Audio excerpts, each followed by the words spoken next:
हुआ उससे पूरा देश हिला हुआ है। वहाँ के न्यूज़ देख के इतने लोग मारे गए, मासूम बच्चे मारे गए, उसको देख के पूरा देश हिला हुआ है। पिछले 2 दिन में जो तथ्य सामने आए हैं उससे ये साफ हो जा रहा है कि ये हादसा नहीं, हत्या है। मोरबी में जो 150 लोग मारे गए, मासूम बच्चे मारे गए, ये हादसा नहीं है, ये हत्या है। और इसके पीछे है भाजपा का भ्रष्टाचार। ये हत्याएं जो 150 लोग वहां पुल टूटने से, नदी में डूबने से मरे, ये हत्याएं हैं जो भारतीय जनता पार्टी ने की हैं। भारतीय जनता पार्टी ने अपने भ्रष्टाचार की वजह से की हैं। भारतीय जनता पार्टी के भ्रष्टाचार की वजह से गुजरात के मोरबी में 150 लोगों की जान गई है, मासूम बच्चों की जान गई है। मैं 150 लोगों और मासूम बच्चों के हत्यारे नेताओं और उनकी सरकार से 5 सवाल पूछना चाहता हूं।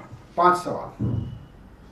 भारतीय जनता पार्टी से मेरा पहला सवाल है कि मोरबी में जो पुल टूटा उसके पुनर्निर्माण का ठेका एक घड़ी बनाने वाली कंपनी को क्यों दिया गया?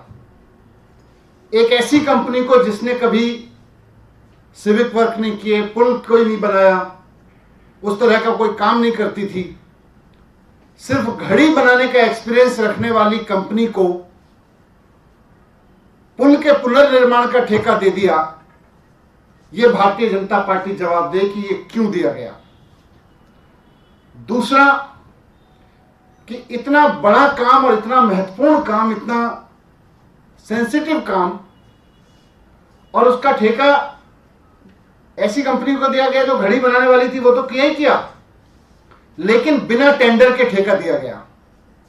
मोरबी के पुल के पुनर्निर्माण का ठेका बिना टेंडर के दिया गया। एक गैर अनुभवी कंपनी को बिना टेंडर के ठेका क्यों दिया गया? भारतीय जनता पार्टी के नेता जवाब दें इस बात का।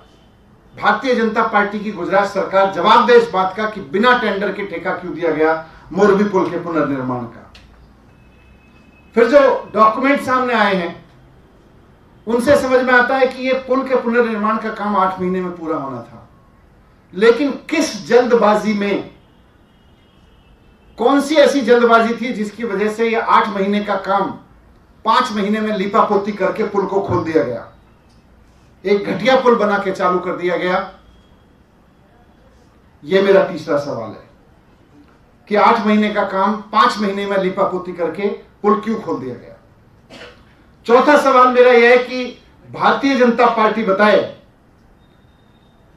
कि ये जो कंपनी है घड़ी बनाने वाली, जिसको बिना अनुभव के ठेका दिया गया, बिना टेंडर के ठेका दिया गया, इससे भारतीय जनता पार्टी ने कितना चंदा लिया है? भारतीय जनता पार्टी ने इस कंपनी से कितना चंदा लिया है? भारतीय जनता पार्टी ने इसके मालिकों से कितना चंदा लिया है? और इस कंपनी के मालिकों की बीजेपी के किन किन नेताओं से नजदीकी है? भारतीय जनता पार्टी इस बात का खुलासा करे कि मोरबी में जो 150 लोगों की हत्या हुई, उस हत्या के पीछे भारतीय जनता पार्टी को कितना चंदा मिला है, यह बात भारतीय जनता पार्टी बताए।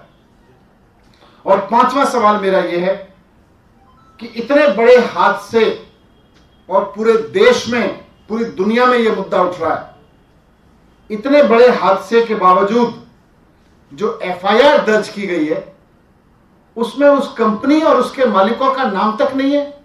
सिक्योरिटी गार्ड, नीचे के कर्मचारी, मजदूर, इन लोगों के खिलाफ एफआईआर की गई है। कंपनी के मालिक के खिलाफ एफआईआर नहीं की गई, कंपनी के नाम से एफआईआर नहीं की गई। वहां के सिक्योरिटी गार्ड और वहां के मजदूरों के खिलाफ, वहां के छोटे कर्मचारियों के खिलाफ एफआईआर की गई है। किसका दबाव है? किसके दबाव में कंपनी के मालिकों और कंपनी के खिलाफ एफआईआर नहीं की गई?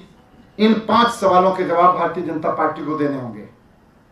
ये 150 लोगों की मौत हादसे में नहीं हुई, हत्या में हुई है। मैं फिर से इस बात को दोहराना चाहता हूं। Thank you.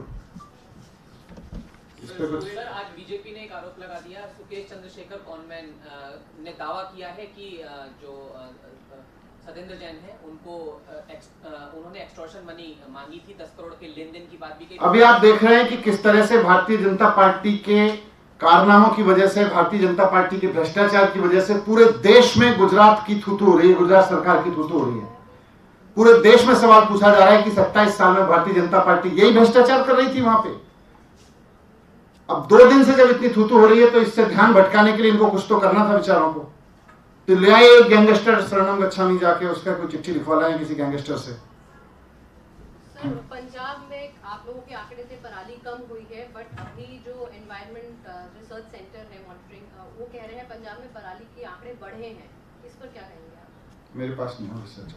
दिल्ली में इस वक्त पॉल्यूशन को लेकर AQI देखिए वो लगातार बढ़ रहा है, उसका असल में कारण क्या है? क्योंकि हर साल सेम स्थिति देखने को मिलती है। असल कारण सबको पता है। अभी साफ सफाई ठीक से करा दो, धूल भी बंद हो जाएगी।